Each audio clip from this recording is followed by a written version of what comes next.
So let's see symmetric and antisymmetric wave functions of hydrogen molecule. So when two hydrogen atoms meet, a molecule is not always formed. The two atoms repel each other if the spins of two electrons are parallel, and the two atoms attract each other if the spins of the two electrons are antiparallel. So as we already know that atoms combine to give molecule, so in hydrogen molecule that is nothing but H2. It is made up of two it is found because of the uh, covalent bond formed between two hydrogen atoms. So two hydrogen atoms would approach each other and would form a covalent bond before, because of that hydrogen molecule is formed. So in that case, here it is given that the two atoms repel each other if the two electrons are parallel. If the spins of the two electrons are parallel, then they would repel each other. Just like same poles of magnet repel each other like that. So depending on spinning of the electron, so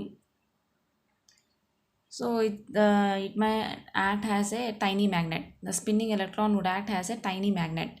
So because of which it would have its own north pole and south pole.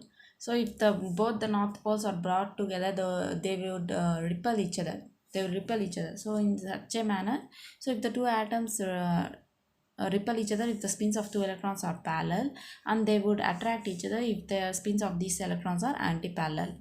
And the system consists of two hydrogen nuclei A and B. So as we know, atom is nothing but made up of nucleus and electrons. So at the center of the atom would be nucleus and electrons would be revolving around it.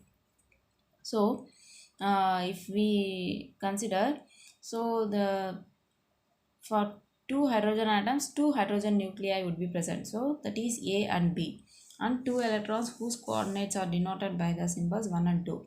So overall, one of the hydrogen atoms has nuclei and its own electron. Another hydrogen atom has its own nuclei and its own electron. So the nuclei is called as A and B, and the electrons are given number first and second electron like that. And R12 distance between two electrons 1 and 2. So this is a diagrammatic representation of this case. So here we can see. So this is the diagrammatic representation. So this is the hydrogen nuclei, first hydrogen nuclei, that is A, and this is the another hydrogen nucleus of first hydrogen atom, nucleus of second hydrogen atom, A and B, and this is the first one of the electron belonging to any one of the atoms, and this is another electron belonging to another atom. So this is the diagrammatic representation, and here if we see, analyzing the diagram is very important. So here this electron, first electron is at a distance RA1, because as this is first electron, so 1, and it is considered at a distance from A nuclei, so RA1, and it is at a distance RB1 from this second hydrogen's nuclei. So after the formation of bonding, so these two electrons have to revolve about these two nuclei, hydrogen nuclei. So that is the case. So for the second electron, if we see, it is at a distance RA2, because it is a second electron, and it is at a distance RB2 from the second nuclei, that is B nuclei, and also the distance between these two electrons is R12. So in the process of revolving, this distance keeps on changing. So these two electrons would be revolving about these nuclei. So in that manner, distance would be keep on changing, and that distance is nothing but R12. So that is the complete description of this hydrogen molecule system. So it consists of two nucleus and two electrons revolving around those nucleus. On those nuclei. So the for two electrons, the Schrödinger equation becomes. So we know that Schrödinger equation del square xi plus 8 pi square m by h cut square 8 pi square m by h square e minus v into xi equals to 0. So in general that is the Schrödinger equation. So if we simplify here, 2 h cut is nothing but h by 2 pi. So if we do simplification, then we would have a pi square m by a pi square m by h square. So that is the Schrödinger equation in general. So as here we are considering the case of 2 electrons. So 2 electrons. So this is for the first electron and this is for the second electron. So for 2 electrons, Schrödinger equation they are saying. So that is nothing but Schrödinger equation is nothing but Hamiltonian. We take care of the Hamiltonian. So potential energy, kinetic h xi is equal to E xi. From that we used to get this Schrödinger equation. So in the Hamiltonian we used to consider the potential kinetic energies and potential energies of the electron. So in considering the kinetic energy of the electron, we get this terms del square xi 1 plus del square xi del 2, that is del 1 square xi 1 del 2 square xi 2. So this is xi 2. So actually it is a wave function. So overall this is this is xi. So we are for the system, xi is the wave function of that particular system having 2 electrons. So we would have del 1 square xi plus del 2 square xi plus 2m by h square e minus v. So in the place of v we are having potential energies. So potential energy of the first electron with respect to nucleus and potential energy of the second electron with respect to the nucleus, those nuclei. So this electron is under the potential of these two nucleus and this electron is under the potential of these two nucleus at the same time. This is also that means this is a positively charged, this is also positively charged nucleus. So because of that, potential could be developed. At the same time, these two electrons are also having similar charges. So because of that also, repulsion force potential would be developed, and that potential is nothing but minus E square by R. So that is the potential. So here both the charges are because of the electron, this charge repulsing this charge, hence we are having E square by R. So just like potential is nothing but 1 by 4 pi epsilon naught q by R. So in the place of q by R you will have E by R1 to multiply with this charge with how much charge it is repulsing. So you would have this extra term in the potential. So this is the Schrödinger equation. So this is because of kinetic energies of those two electrons, and this is because of potential energies of those electrons and force of repulsion between those electrons, and this is total energy. So we used to get this equation. So let us suppose the spinning of electron is neglected. So if we neglect the spin of electron, in order to solve one, we neglect the term E squared by R12. In other words, we regard the electrons as moving independently of each other in an external potential field. So if we consider the electrons are not moving independently, so this electron is not influencing this electron and this electron is not influencing this electron, so they are going in their own manner in their independent paths to make the calculations easy. In such a manner, if we suppose, so then the total energy of the electrons be Ea plus Eb. So this is Ea is the energy of the first electron, Eb is the energy of second electron, like that, because of the. So then we would have xi is equal to xi a1 xi b of 2. So xi is nothing but xi a of 1 xi b of 2, because both the electrons are moving independent to each other. So where xi a of 1, that is xi a of x1 xy1 z1 depends on first electron only, and xi b of 2 xi b of x2 y2 z2 depends on second electron only. So as it is a function of 1 and then it is a function of 2, this wave function, so it depends only on second electron. So that is the overall wave function of these two electrons.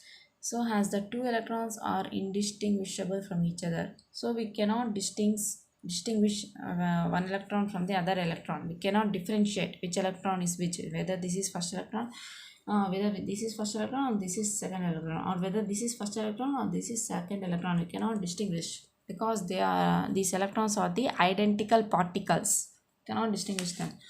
So in such a case, if we replace one by a first electron with second electron and second electron with first electron, the situation would be the same.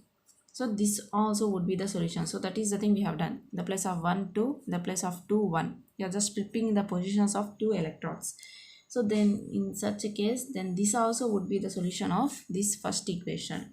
This one has already been discussed in symmetric and antisymmetric function construction.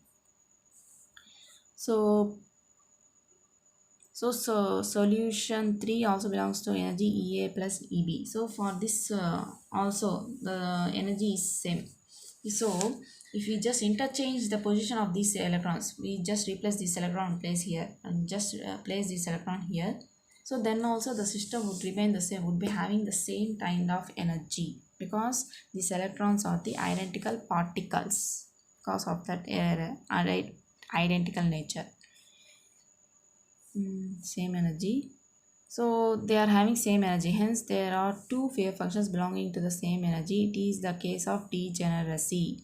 So this wave function and this wave function, they are belonging to the same energies.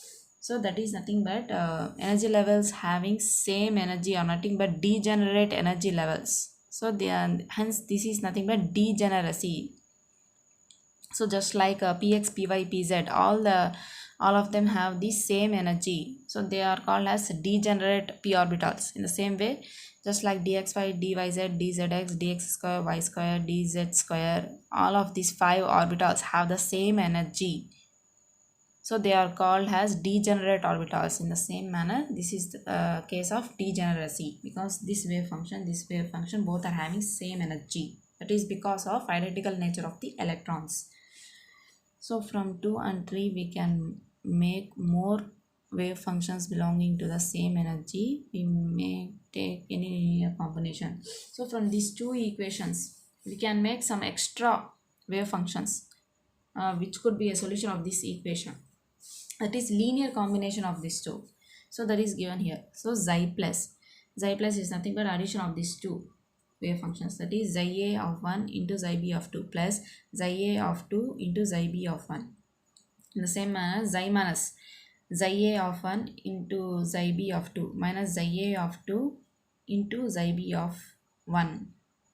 So these are all the two possible linear combinations with these two wave functions. So this also would be the solution of this Schrödinger equation. So that is the thing they meant to say.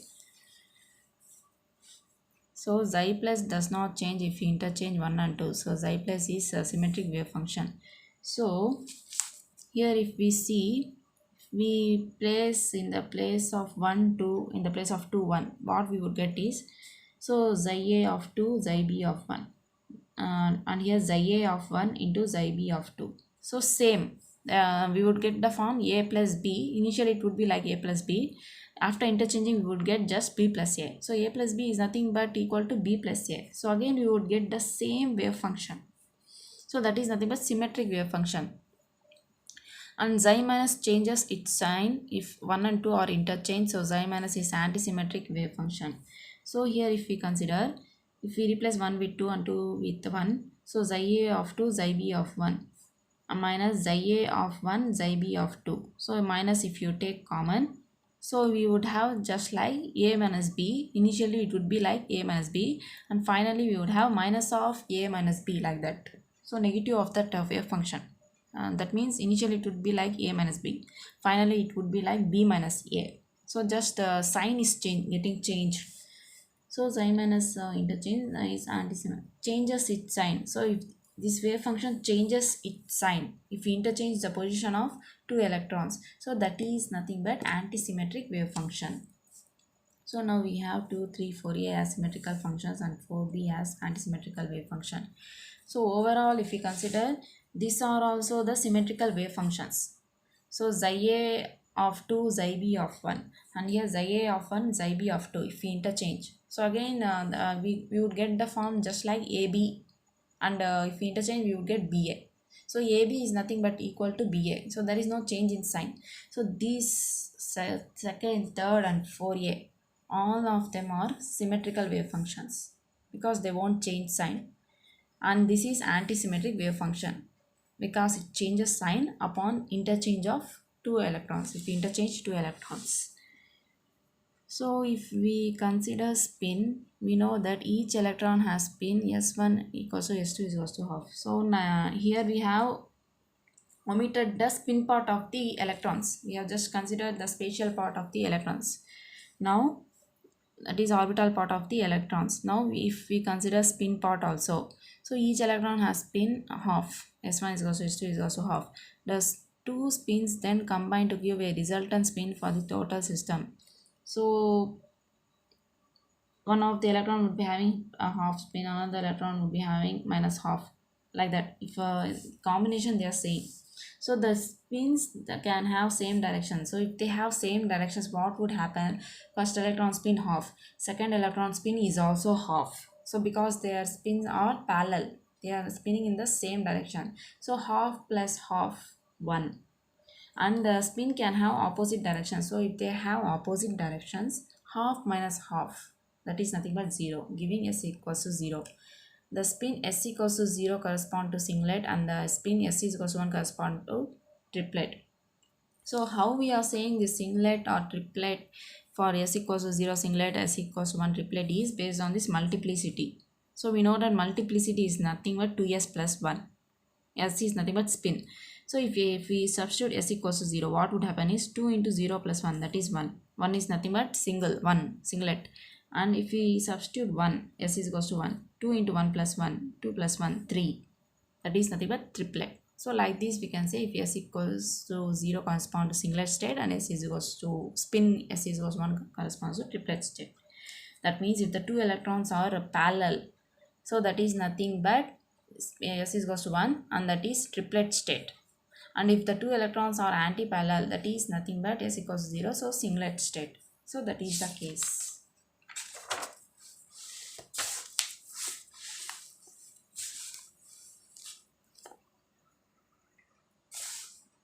For two electrons, there will be two spin functions, alpha of 1 and alpha of 2. So if we consider the electrons having spin functions, so this is the form of spin functions. The total spin wave function is the product of two such spin functions. So we have for two electrons four spin functions. So this is first electron and this is second electron. So if we consider first electron spin is up and second electron spin is also up, then could represent it as product of these spin functions, alpha of 1 into alpha of 2.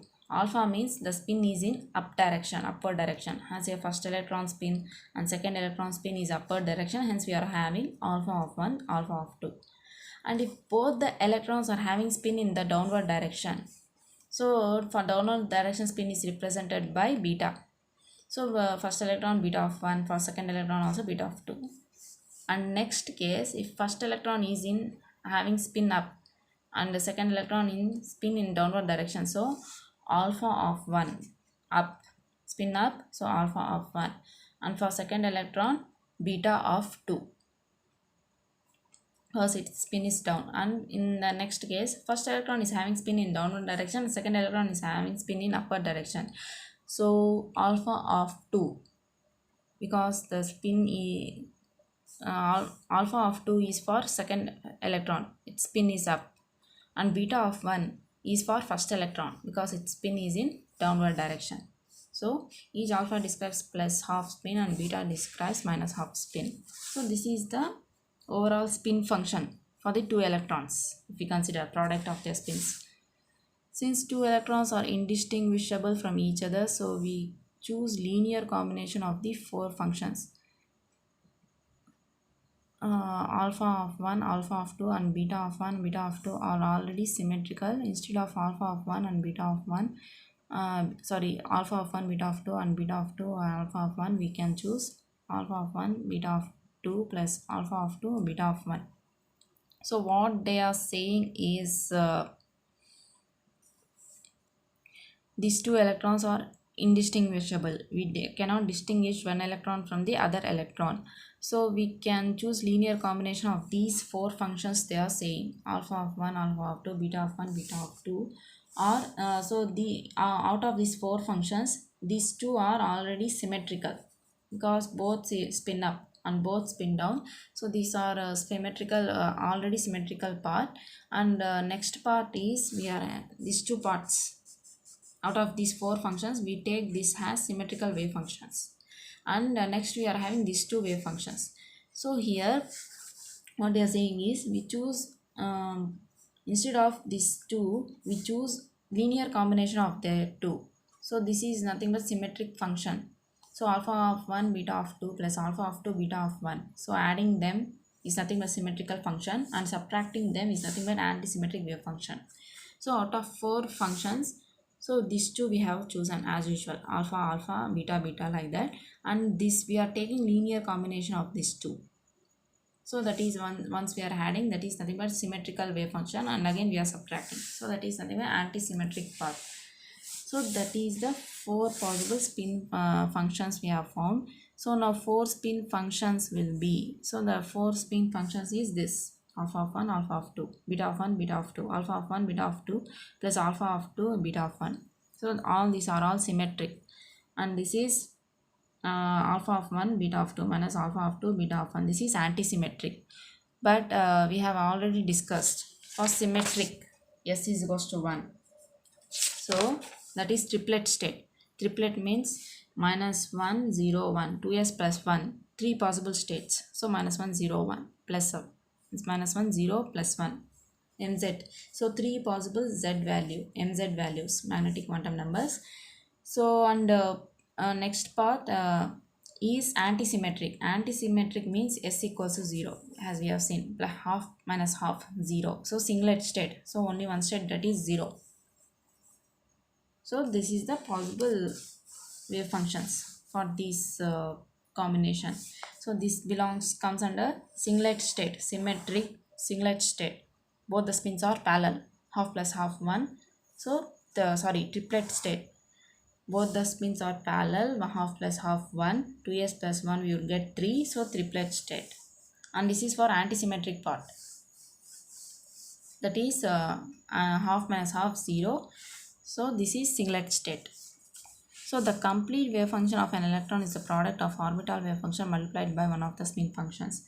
So in order to define the position of an electron, in order to define the state of an electron, we need to consider its position from the nucleus. So at what distance it is and in which orbital it is. So probability of its moving around the nucleus, that information is given by this orbital wave function. And also in which direction the electron is spinning. So that is information is given by spin functions. So both put together, the state of an electron is decided. So orbital wave function multiplied by one of its spin functions. So both put together, these two terms completely defines the electron, given electron. Just like we have four quantum numbers to define a particular state of particular electron. So in the same manner this is. So according to Pauli's exclusion principle, only two products will be allowed. So based on Pauli's exclusion principle, so no two electrons can have all the four quantum numbers same. And electrons are fermions, so they must have antisymmetric wave function. So based on that antisymmetric wave function, these are the possible cases. So this is symmetrical orbital function, wave function, symmetrical orbital wave function, and this is antisymmetrical spin part. So this is one of the possible case. And another product is, this is antisymmetric orbital function, wave function, antisymmetric orbital wave function multiplied with symmetric spin part. That is antisymmetric orbital part multiplied with symmetric spin part. So both of them put together, we would get antisymmetric wave function. It's just like plus into minus is minus, and minus into plus is minus. So plus into minus, minus we would get. Minus into plus, minus. Well, we need to acquire minus. Minus here is nothing but antisymmetric. So antisymmetric part can be expressed as product of symmetric and antisymmetric part, or else antisymmetric and symmetric part. So overall we should have antisymmetric wave function. Y means electrons are fermions. Fermions follow Fermi-Dirac statistics, and fermions must have antisymmetric wave function. So based on that, hence total wave function of two electrons is always antisymmetrical in the electrons, because symmetrical orbital wave function will be associated with antisymmetric spin function. So this, about this they are saying symmetrical orbital function associated with antisymmetric spin function, and the antisymmetric orbital function associated with symmetric spin function. So antisymmetric associated with symmetric spin part, that is triplet state. So these three possibilities for the triplet state. So this is the overall functions for the two electrons in a hydrogen molecule. So this is the table. So symmetry of orbital wave functions and spin. So this is the symmetry of orbital wave functions and spin. So if this is orbital part and this is the spin part. So here orbital part is symmetric and spin part is antisymmetric. And spin part is antisymmetric, that is half minus half, 0, that is singlet state, total S. And orbital, in the next case, orbital part is antisymmetric, but spin part is symmetric, half plus half, 1. So that is triplet state. So in this manner we can construct the symmetric and antisymmetric wave functions for a hydrogen molecule. So these are the possible cases. So thank you.